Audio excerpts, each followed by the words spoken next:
Siasat politik dari keluarga Jokowi ini dalam informasi majalah Tempo ini dikatakan pernah disusun ketika momen pertemuan keluarga di Idul Adha tahun 2023 kemarin. Bahkan sudah memasangkan nama Gibran bersama dengan nama Pak Prabowo itu sendiri. Luar biasa ya. Jangan mencoblos nomor 2. Siapa yang menerima gitu ya. Ada sosok yang lahir dari proses yang cacat, ada sosok yang lahir dari proses yang jahat, maksiat, dan jelas di mata hukum diberikan klaim pelanggaran berat, sanksi etik, pelanggaran kode etik gitu sahabat-sahabat sekalian.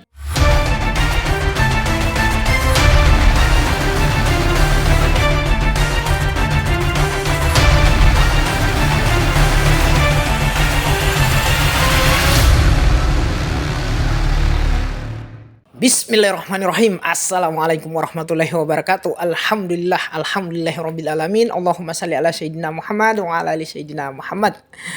Sahabat-sahabat Bloko Suto Channel, seperti apa kabarnya? Seperti biasanya tidak lupa dalam setiap kesempatan video saya terus mendoakan sahabat-sahabat sekalian agar terus dalam keadaan sehat walafiat, semangat, optimis, dan terus dalam lindungan Tuhan Yang Maha Esa. Balik lagi di Bloko Suto Channel dalam pembahasan berita populer bersama saya yang sampai hari ini belum populer ya. Dan berita populer apa yang kali ini kita akan obrolkan gitu sahabat-sahabat sekalian ya. Mungkin kedepannya obrolan kita ini akan menarik gitu karena kembali lagi kita akan mengobrolkan berita-berita politik, proses pemilu yang tidak lama lagi ya menjelang hari H pencoblosan gitu sahabat-sahabat sekalian. Nah, bukan datang dari masing-masing paslon melainkan sebenarnya isu-isu yang sudah lama yang sudah pernah berkembang di tengah-tengah publik tapi kemudian kembali lagi dibicarakan gitu ya akibat berita ini kemudian diangkat lagi oleh majalah Tempo melalui majalah mereka dan channel YouTube mereka. Kira-kira obrolan kita kali ini itu saya akan berikan judul topik begini. Dikira cupu ternyata suhu, dikira manis ternyata bengis.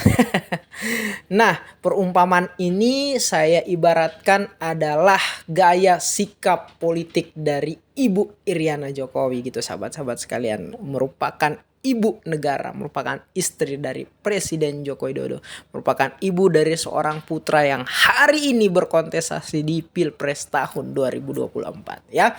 Kenapa kemudian kita mengangkat obrolan yang membicarakan tentang Ibu Iriana ini ya? Seperti judul yang sebelumnya sudah saya angkat ya, siapa yang menyangka selama 9 tahun periode kepemimpinan Pak Joko Widodo tidak banyak menampilkan intrik, isu-isu, hal-hal yang membicarakan tentang Ibu Iriana itu. Sahabat-sahabat sekalian, baru nanti akhir-akhir ini kemudian nama Ibu Iriana ini kembali dibicarakan oleh publik. Karena apa? Karena dikatakan bahwa beliau merupakan sosok sutradara di balik manuver politik, di balik perjalanan politik Gibran yang sudah sejauh ini, tapi dalam tanda kutip gitu sahabat-sahabat sekalian. Nah, tentu saja apa yang akan kita bahas nanti ini itu bisa dibilang ya berseberangan dengan drama yang dipertontonkan oleh Jokowi bersama anak-anaknya gitu sahabat-sahabat sekalian. Padahal sebelumnya Pak Joko Widodo sendiri mengatakan pemilu kali ini itu lebih banyak dramanya, lebih kayak drama Korea, lebih kayak sinetron gitu. Padahal yang sedang menampilkan sinetron dan drama-drama ini setelah terbongkar semakin kemari itu adalah diperankan oleh mereka-mereka sendiri juga gitu ya sahabat-sahabat sekalian. Dimana kita ketahui sebelumnya ketika ditanyakan kepada Jokowi, Pak, apakah Bapak merestui Gibran untuk kemudian nanti berkontestasi di Pilpres tahun 2024?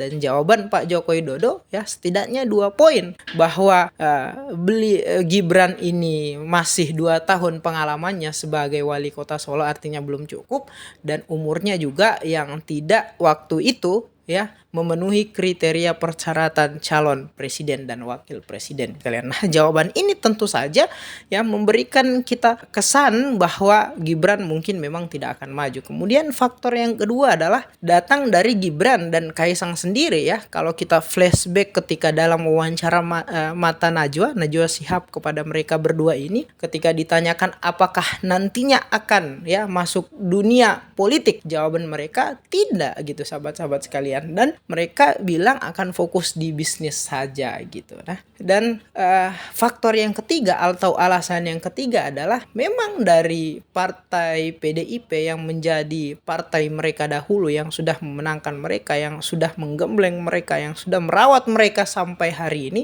itu tidak menampilkan siasat pencegahan adanya pengkhianatan, adanya drama politik yang hari ini kita saksikan gitu. Namun alih-alih ternyata ya apa yang dipertontonkan kita ini seperti itulah adanya, ternyata tidak gitu sahabat-sahabat sekalian. Dalam artian bahwa kelompok keluarga Pak Joko Widodo ini ternyata sudah menyeting sejak jauh-jauh hari nama Gibran sebagai bacawa pres yang akan berkontestasi di tahun 2024, di mana kita dengarkan kesaksian dari sumber-sumber informasi yang dikatakan oleh majalah Tempo ya, dan melalui channel YouTube mereka, bahwa informasi yang mereka peroleh ini datang dari informan yang kredibel, informan A1 gitu, di mana informan A1 ini adalah merupakan keluarga dekat Pak Jokowi dan Ibu Iriana gitu sahabat-sahabat sekalian. Artinya memang ini tadi yang saya ingin terangkan kepada kita semua, bahwa memang apa yang dipertontonkan Pak Jokowi bersama anak-anaknya tidak sesuai ya. Memang luar biasa. Siapa yang menyangka ya, siapa yang akan mengira gitu sahabat-sahabat sekalian, padahal yang terjadi justru sebaliknya dari apa yang mereka katakan, di mana mereka mengatakan bahwa tidak ada tanda-tanda untuk mencalonkan Gibran sebagai salah satu kontestan Pilpres tahun 2024. Ternyata justru settingan politik Gibran sejauh ini datang dari kelompok keluarga mereka sendiri gitu sahabat-sahabat sekalian, luar biasa ya. Dan berbicara tentang aktor di antara keluarga mereka itu, banyak kemudian media berita yang mengatakan bahwa tidak lain tidak bukan itu adalah sosok Ibu Iriana Jokowi ya. Dan alasan kenapa kemudian Ibu Iriana ini menyeting, memberikan siasat, membuat strategi politik yang hari ini berani melawan partainya sendiri, itu karena tidak lepas dari sikap-sikap partai mereka yang ditampilkan oleh Ketua Umum PDIP Ibu Megawati ya, yang menampilkan sikap-sikap memandang sebelah mata Pak Joko Widodo ya, yang terus memberikan julukan Pak Joko Widodo ini sebagai petugas partai ya, yang terus dalam beberapa kesempatan pidato ia bahkan pernah mengatakan bahwa Pak Jokowi ini tidak akan menang tanpa PDIP, ditutup dengan senyuman tipis dan tertawa ya gitu sahabat-sahabat sekalian.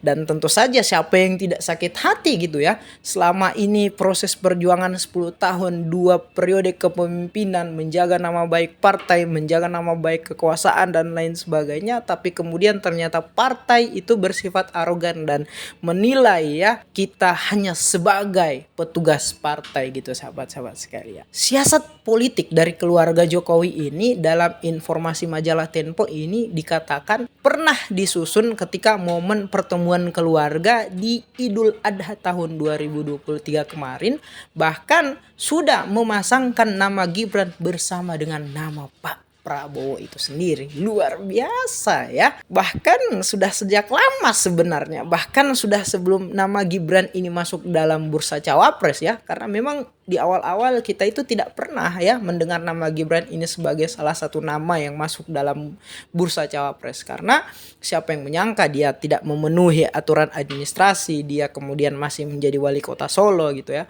dan kemudian pasti akan ada kritik dari masyarakat mengenai politik dinasti gitu ya. Tapi ternyata sudah sejak lama keluarga dari Pak Joko Widodo ini, Ibu Iriana ini menyeting bahwa Gibran ini kemudian akan berkontestasi di Pilpres tahun 2024 dan sudah mengetahui siapa pasangan mereka. luar biasa ya. Ini kalau sampai di telinga teman-teman kader-kader PDIP mungkin kembali lagi akan memanas gitu sahabat-sahabat sekalian. Bahkan apa? Karena bahkan publik sendiri bisa menilai ya kalau PDIP ini tidak ada sikap-sikap yang menampilkan sikap pencegahan. Bagaimana hari ini manuver politik Pak Jokowi bersama keluarganya semakin luar biasa ya. Yang ya terus saya ulang-ulangi sebagai salah satu sosok penantang dari PDIP dalam kontestan Pilpres tahun 2024 gitu sahabat-sahabat sekalian. Juga diinformasikan bahwa Ibu Iriana ini ya akhir-akhir ini menjelang Pilpres tahun 2024, awal-awal 2023 itu lebih sering berada di Solo gitu sahabat-sahabat sekalian, dibanding sebelum-sebelumnya ia sering berada di Jakarta mendampingi tugas kepresidenan Pak Joko Widodo. Nah, dikabarkan bahwa keberadaan Ibu Iriana ini menjadi pendukung psikologi dari Gibran yang ingin berkontestasi di Pilpres tahun 2024. Luar biasa ya. Karena kita ketahui sendiri ya, kalau sudah ibu ini yang turun tangan, wah jangan main-main. Sudah doa ke sana, sudah restu ke sana, sudah dukungan ke sana. Insya Allah apa yang kita niatkan itu tercita-citakan gitu ya sahabat-sahabat sekalian. Karena jangankan Ibu Iriana, ibu-ibu yang terlahir dalam kondisi masyarakat yang biasa-biasa saja, ibu-ibu yang terlahir dengan ketidakmampuan kekuasaan dan tidak menjangkau relasi kuasa yang begitu kuat seperti Ibu Iriana ini saja, kalau sudah berhubungan dengan doa, dukungan dan restunya, wah siapa yang siapa yang meragukan gitu sahabat-sahabat sekalian. Apalagi sosok ibu yang sudah ia merupakan sutradara, ia juga merupakan aktor, kemudian ia menjadi faktor pendukung, kemudian dia juga punya relasi kuasa, punya power ya. Bagaimana kemudian apa yang diinginkan sang anak kesayangan ini tidak terjadi gitu sahabat-sahabat sekalian. Dan memang kalau kita sadari kekuatan politik dari Gibran ini itu bersumber dari solidaritas keluarga mereka ya. Bagaimana mereka memainkan tugas peran-peran yang diberikan kepada masing-masing bagian keluarganya ini begitu sangat sempurna gitu. Mulai dari Pak Presiden Joko Widodo ya, yang beliau merupakan seorang kepala keluarga juga kepala negara yang tentu saja akan dengan sangat mudah mengintervensi berbagai macam instrumen dan lembaga negara ya untuk memuluskan keinginan anaknya ya. Bahkan kalau kita kaji ya, klaim prestasi Gibran yang katanya mengangkat pertumbuhan ekonomi Solo, yang mengembangkan kota Solo, itu sebenarnya tidak lepas dari peran ya pemerintah pusat, di mana mereka memberikan anggaran lebih kepada kota Solo gitu sahabat-sahabat sekalian. Dan memang kalau kita kaji berdasarkan pendekatan itu, berarti memang nama Gibran, sosok Gibran ini sudah sejak lama ya dipersiapkan untuk kemudian dibangun bergeningnya, dibangun brandingnya sebagai sosok yang bisalah masuk dalam bursa capres atau cawapres ini yang akan bertarung di tahun 2024 gitu ya. Kemudian sebagai ibu negara, istri dari Presiden Jokowi, ibu dari sang putra yang akan bertarung ya, Ibu Iriana ini juga merupakan sosok yang luar biasa memainkan perannya ya. Silent operasi dingin gitu ya, operasi yang tidak kelihatan ya. Kalau dalam pertandingan bola gerakan tanpa bola, tapi kemudian ketika dia dapat bola sekali shoot gol gitu sahabat-sahabat sekalian ya. Hampir sama dengan apa yang dilakukan Ibu Iriana ini. Kemudian juga ada adik Pak Joko Widodo ya. Ya, apakah memang ini merupakan takdir ilahi atau dasar suka sama suka gitu sahabat-sahabat sekalian. Tapi yang jelas yang tidak bisa kita pisahkan adalah pernikahan antara adik Pak Jokowi dan Pak Anwar Usman ini kemudian juga berpengaruh pada keinginan Gibran yang hari ini menjadi cawapres. Begitu juga dengan Gibran, Kaesang sendiri ya, yang memanfaatkan gaya sikap politik PSI yang seakan-akan sangat mengkultuskan Pak Joko Widodo sebagai role model kepemimpinan gitu, memanfaatkan kesempatan itu untuk meskipun hanya 2 hari ia berproses sebagai kader PSI, tiba-tiba diangkat sebagai ketua umum partai. Maka tentu sangat wajar ya apabila publik ini menilai bahwa memang pengangkatan Kaisang sebagai ketua umum itu tidak lepas dari sosok anak presiden, sosok anak sang Joko Widodo yang menjadi role model kepemimpinan dari PSI itu sendiri gitu sahabat-sahabat sekalian ya. Kemudian ipar ya, Bobi yang merupakan wali kota Medan sebelumnya mengatakan mendukung Pak Ganjar ya dalam kontestasi Pilpres, tapi kemudian baru beberapa hari kemarin meresmikan diri sebagai ia akan memberikan dukungannya kepada iparnya lah, siapa lagi masa mau ke orang lain gitu sahabat-sahabat sekalian ya. Dan memang luar biasa peran yang dimainkan masing-masing keluarga dari Pak Joko Widodo. Hampir semuanya nyaris sempurna gitu sahabat-sahabat sekalian. Hampir nyaris semuanya itu ternormalisasi. Maka untuk tidak menormalisasi itu selalu terus kita angkat ini sahabat-sahabat sekalian. Jangan pernah ragu, jangan pernah takut ya. Karena apa yang dilakukan Pak Joko Widodo hari ini, siapa yang membantah kalau kita mengatakan adalah praktik pelaksanaan dinasti politik gitu sahabat-sahabat sekalian. Karena sebelumnya kita kan punya Undang-Undang Nomor 8 Tahun 2015 yang mendefinisikan dinasti politik itu seperti apa. Satu tingkat ke atas, satu tingkat ke kiri, satu tingkat ke bawah, satu tingkat ke kanan ya. Semuanya punya jabatan elektif ofisial dalam berbangsa dan bernegara. Dan hampir apa yang didefinisikan oleh pasal Undang-Undang Nomor 8 Tahun 2015 ini adalah apa yang hari ini dipraktikkan oleh keluarga Joko Widodo gitu sahabat-sahabat sekalian. Meskipun sebenarnya undang-undang ini tidak berlaku karena pernah melalui uji material, kemudian melalui proses judicial review, akhirnya tidak berlaku sampai akhir ini.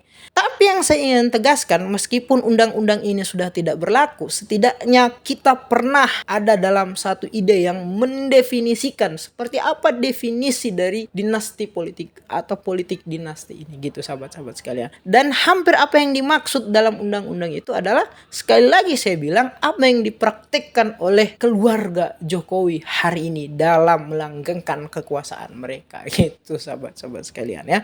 Maka karena sudah sejauh ini ya, harapan kita itu sudah sirna dengan berbagai macam instrumen hukum yang bisa membatasi praktik politik dinasti ini. Satu cara yang bisa kita lakukan sahabat-sahabat sekalian adalah ketika nanti di hari H pemilu ya, jangan mencoblos nomor 2, jangan mencoblos Prabowo Gibran ya. Siapa yang menerima gitu ya, ada sosok yang lahir dari proses yang cacat, ada sosok yang lahir dari proses yang jahat, maksiat, dan jelas di mata hukum diberikan klaim pelanggaran berat, sanksi etik, pelanggaran kode etik gitu sahabat-sahabat sekalian.